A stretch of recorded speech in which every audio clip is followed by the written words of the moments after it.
தேசத்தின் நம்பிக்கை மாத இதழ் அப்பா பதிப்பகம் இணைந்து வழங்கும் நேர்மையாளர் சகாயம் IAS அவர்களின் அனுபவ பதிவில் கடைசி தரையில் கண்டாங்கி சேலை சென்னை புத்தக கண்காட்சியில் விற்பனையாகிக் கொண்டிருக்கிறது.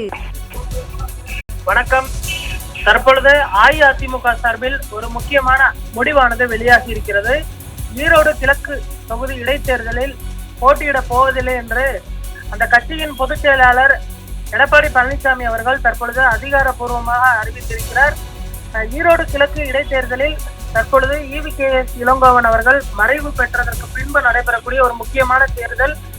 இதில் EVKS இளங்கோவன் அவர்கள் தற்பொழுது மறைவுற்றதற்கு பின்பு காங்கிரஸ் கட்சி சார்பில் யாரும் போட்டியிடவில்லை என்று தெரிவித்திருக்கக்கூடிய நிலையில் திமுக சார்பில் முன்னாள் MLA VC சந்திரகுமார் அவர்கள் போட்டியிடுகிறார். இந்த நிலையில் அஇஅதிமுக இந்த தேர்தலை புறக்கணிக்கும் என்று தொடர்ந்து செய்திகள் வந்த வண்ணம் இருந்த நிலையில் தற்பொழுது அதிகாரப்பூர்வமாக அறிவித்திருக்கிறார்கள்.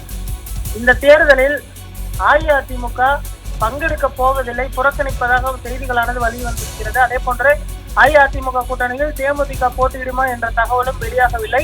இந்த தேர்தல் நியாயமாகவும் சுதந்திரமாகவும் நடைபெறாது என்கின்ற காரணத்தினால் இந்த தேர்தலை புறக்கணிக்க முடிவு செய்திருப்பதாக தற்பொழுது எடப்பாடி பழனிசாமி அவர்கள் அறிவித்திருக்கிறார். அதே போன்று திமுகவினர் அதிகார துஷ்பிரயோகத்தில் ஈடுபடுவார்கள், நியாயமாக இந்த தேர்தல் நடைபெறாது என்ற காரணத்தை முன்வைத்தும் தற்பொழுது அவர் இந்த புறக்கணிக்கக்கூடிய அந்த முடிவினை எடுத்திருக்கிறார்.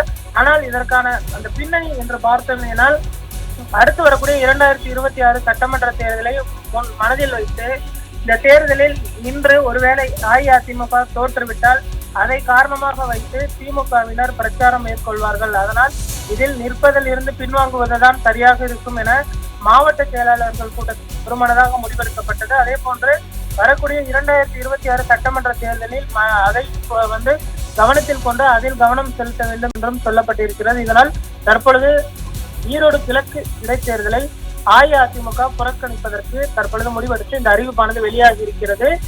தற்பொழுது வரை திமுக சார்பில் VC சந்திரகுமார் நாம் தமிழர் கட்சி போட்டியிடுகிறது. அதே போன்று பாஜக போட்டியிடுமா இல்லையா என்பது குறித்து இன்னும் ஒரு சில தினங்களில் முடிவாக வெளியாகும் என எதிர்பார்க்கப்படுகிறது. ஆனாலுமே கூட பாஜக ஒரு புறம் போட்டியிடலாம் என்றும் இன்னொரு புறம் போட்டியிட வேண்டாம் என்றும் சொல்லப்படுகிறது. இன்னும் கட்சியில் ஆலோசனை கூட்டம் நடைபெற்றுக் கொண்டிருக்கிறது. ஒருவேளை பாஜகவும் போட்டியிடவில்லை என்று சொன்னால் திமுக பார்த்தோம்னால் வெற்றி எளிதாக இருக்கும் என திமுக நிர்வாகிகள் கருதுகின்றனர்.